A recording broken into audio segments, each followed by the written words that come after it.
হরে কৃষ্ণ। সুপ্রিয় গৌর ভক্তবৃন্দ, সকালে শ্রীচরণে আমার বৈষ্ণবোচিত দণ্ডবত প্রণাম। বাঞ্ছা কল্পতরুভ্যশ্চ কৃপা সিন্ধু বৈবচ পতিতানাং পাবনভ্য বৈষ্ণভ্যৈ নমো নমঃ। তো ইতিমধ্যেই আপনারা অবগত হয়েছেন, গত কয়েকদিন ধরে অনলাইনে একটি বিষয় নিয়ে অত্যন্ত চর্চা হচ্ছে।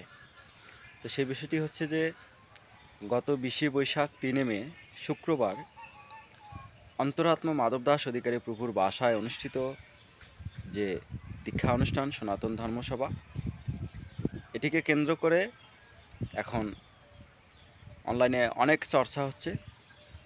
তো সে বিষয়টি আমি ক্লিয়ার করতে চাই। তো আপনারা ইতিমধ্যে জেনেছেন যে অনেকেই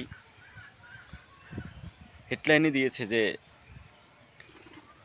কুড়িগ্রাম ইস্কন মন্দিরের প্রেসিডেন্ট সহ 200 জন ইস্কনের আশ্রিত ভক্তকে নিয়ে ইস্কন ত্যাগ করে গৌড়ীয় মঠে দীক্ষা দেওয়া হয়েছে। এই যে বিষয়টি, আরেকটি বিষয় হলো যে তারা যে গৌড়ীয় মঠে গিয়েছে, ইস্কনে দীক্ষা হয়নি, এর মূল কারণ হচ্ছে তাদের আচরণের সমস্যা ছিল।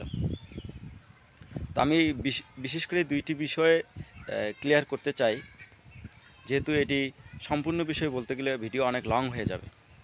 তো সর্বপ্রথম যে কথাটি হচ্ছে সেটি হলো যে কেন এই ঘটনাটি ঘটল।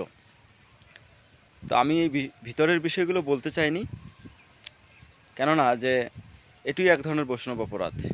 তো বর্তমান পরিস্থিতি এমন পর্যায়ে গিয়েছে, যদি আমরা এগুলো বিষয়ে ক্লিয়ার না করি তো সকলেই মনে করতেছে আমরাই এখানে দায়ী এবং অন্তরাত্মা মাধব দাস অধিকারী প্রভুই এখানে দায়ী। তো সর্বপ্রথম বলবো যে এই যে প্রায় 200 ভক্ত গৌড়ীয় মঠে দীক্ষা নিলেন, তার মধ্যে আমিও রয়েছি। তো এর মধ্যে বিশেষ করে মন্দির কিন্তু দায় এড়াতে পারে না। কেননা আপনারা জানেন যে মন্দিরের একজন ব্রহ্মচারী, তাকে কেন্দ্র করেই দীর্ঘদিন ধরে এখানে প্রচারের সমস্যা হচ্ছিল। আমরা মন্দিরে প্রেসিডেন্টকে বলেছিলাম যে আপনি সেই ব্রহ্মচারীকে আমাদের এই অংশ থেকে তাকে পরিবর্তন করা হোক, অন্য কাউকে দেওয়া হোক, কিন্তু তারা না দিয়েই বিভিন্নভাবে অন্তরাত্মা মাধব দাস অধিকারী প্রভুর বিষয়ে প্রোপাগান্ডা ছড়াচ্ছিল।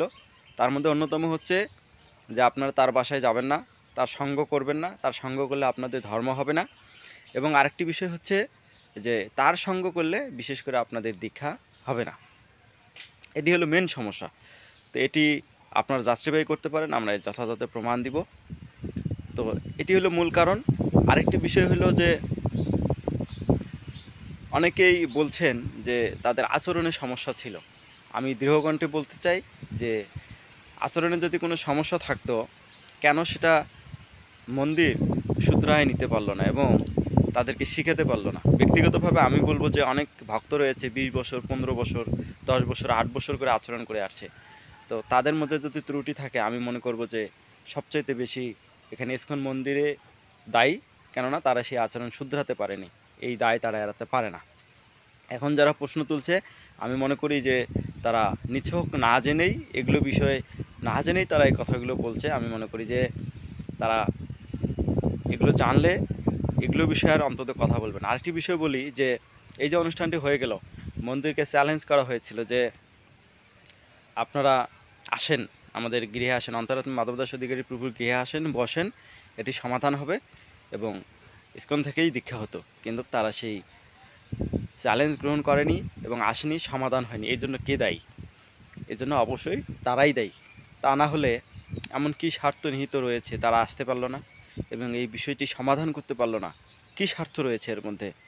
আপনারা হয়তো বা জানেন না যে এই বিষয়টিকে সমাধান করবার জন্য বিভিন্ন মন্দিরের সঙ্গে কথা হয়েছে। বিশেষ করে বাংলাদেশের ইসকনের সভাপতি শ্রীপাদ চারুচন্দ্র প্রভু এবং হংস প্রভু এবং আরও অনেকের সঙ্গে কথা হয়েছিল।